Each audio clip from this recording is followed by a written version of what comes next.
Two upcoming motions, a change of venue and a speedy trial, were discussed in the Amber Spradlin murder case during a hearing Thursday in Prestonsburg. Special appointed Circuit Judge Eddie Coleman discussed both, but a decision for the two will not be given until at least after April 10th, when proper paperwork has been filed. Coleman did say during court, however, that Pike County would be his first thought for a change of venue. We've talked a lot with the defense counsel going back when this case started. We're inclined to agree that maybe it shouldn't be in Floyd County, but based on the unique kind of publicity that's specific to this county, and we would not be opposed to moving it to an adjoining county, which is what the standard has typically been, unless there is some overwhelming reason to suggest otherwise. At Appalachian Wireless, you're not just a customer, you're our priority, where we keep you connected and taken care of. Stop by one of our retail or authorized dealer locations or visit us on the web at appalachianwireless.com. We are you. We are Appalachian Wireless. Spradlin's body was found on June 18, 2023 in the Martin home of Prestonsburg dentist Michael McKinney. She had sustained at least 11 stab wounds to her neck and head.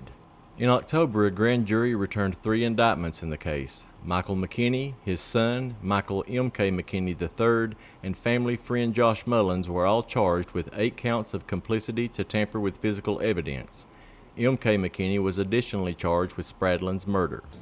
We believe, and I'll get into that in a minute, in talking to the lab today and meeting with the officer and going through all the remaining items to be tested, they have some stuff that's completed, they're waiting on the report. They have another group of items that have gone through serology and then will go into DNA.